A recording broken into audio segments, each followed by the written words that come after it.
তো hello guys, তো আমি চলে এলাম আবার একটা নতুন ভিডিও নিয়ে। তো এখন আছি আমি 6 নম্বর মাঠে, টাউনশিপ। এখন প্রায় টাইম হলো 8:30 মতো। এখনও মাঠে আছি, এই বেরোবো আমি। আর এদিকে নীল আছে, সেরকম আজকে কেউ আসেনি, আমরা দুজন মিলে আর একজন ছিল অয়ন বলে ছেলেটা, তারা আমরা একসাথে প্র্যাকটিস করলাম। আজকে শিডিউল ছিল আমাদের 200 মিটার, 10টা রেপিটেশন, 10টা রেপ ছিল, কিন্তু আমরা 10টা আজকে করতে পারিনি। অনেক দিন পরে আমরা 200টা করছি বলে আজকে সেরকম লোড নিলাম না, 5টা করলাম। অ্যান্ড দেন আমরা 5টা দেওয়ার পর 2.5 কিলোমিটার জগ করলাম। আমরা 200 মিটার করার আগে 2.5 কিলোমিটার আমরা স্প্রিন্ট করলাম। স্প্রিন্ট বলতে জগ করলাম, স্পিডে জগ করলাম, তারপর 200 করলাম। 200 পর আবার 2.5 কিলোমিটার আমরা হালকা জগ করলাম। দেন হয়ে যাওয়ার পর আমরা স্ট্রেচিং করলাম, কিছু বেসিক এক্সারসাইজ করলাম। দেন হয়ে গেল, এখন বাড়ি যাওয়ার পালা। তো এদিকে নীল আছে, তো আমাদের এখানে নীলের ফিগার কি! তো নীলও কালকে থেকে আমাদের সাথেই প্র্যাকটিস করবে বলছে। প্র্যাকটিসটা কেমন লাগলো প্র্যাকটিসটা আমাদের সাথে? দুর্দান্ত লেগেছে। আমার তো লেগেছে সেই পুরো ফর্মে যেমন করেছি তেমনই, কিন্তু ওর থেকে অনেকটাই বেটার।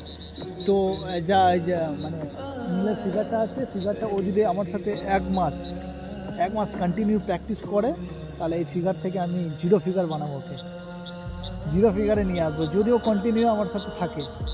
তোমার সঙ্গে আমি কন্টিনিউ আছি, বুঝলে? তো এটাই বলবো যে কন্টিনিউ থাকো, আস্তে আস্তে দেখবে ওয়েটটাও ঝরবে, আর রানের দিক দিয়ে কোনো প্রবলেম হবে না। ওয়েট তো ঝরেইছে, প্লাস 20-25 দিন আগে ছোটোখাটো একটা বাইকে একটা অ্যাক্সিডেন্ট হয়, তার জন্য একটু বেড়ে যায়। ডোন্ট ওয়ারি, কমিয়ে দেবো। ওকে, এটাই দরকার, এই মোটিভেশনটাই দরকার, যে নিজের মধ্যে কনফিডেন্স থাকলে কি না হয়, মানুষ সব কিছুই পারে যদি সেটাকে চেষ্টা করে। আমাদের হচ্ছে একটাই লক্ষ্য, সেটা হচ্ছে সেন্ট্রাল হোক বা স্টেট হোক, চাকরি একটা আমাদের বর্দিওয়ালা চাকরি, একদম, যে যা খুশি হোক, কনস্টেবল হোক বা এসআই হোক। কি বলো কার্তিকদা?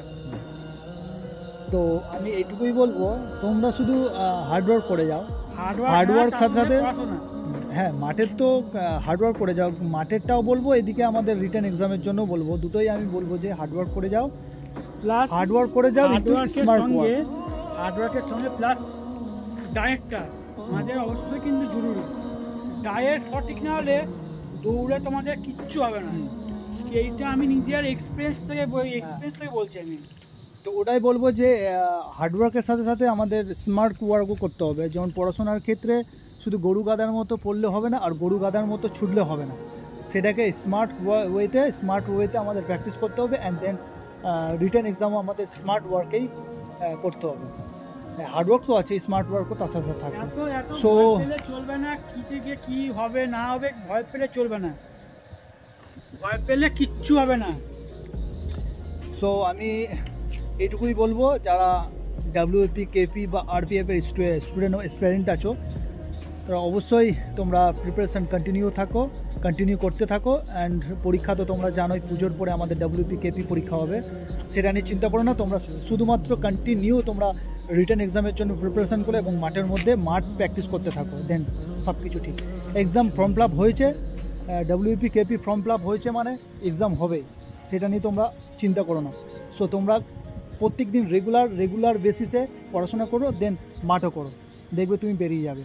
সো আমি এখানেই রাখবো, পরবর্তী ভিডিও আমি আবার কালকে করবো। কালকে ভিডিও অবশ্যই দেখতে থাকো। আর যারা নতুন আছো তারা অবশ্যই একটা সাবস্ক্রাইব করে রাখো আর নোটিফিকেশানটা অন করে রাখো, যাতে পরবর্তী ভিডিও খুব তাড়াতাড়ি তোমাদের কাছে নোটিফিকেশান যাবে এবং তোমরা সেই ভিডিওটা তোমরা ওয়াচ করতে পারো। সো আমি এখানেই ভিডিওটা রাখবো, and good night, Jai Hind.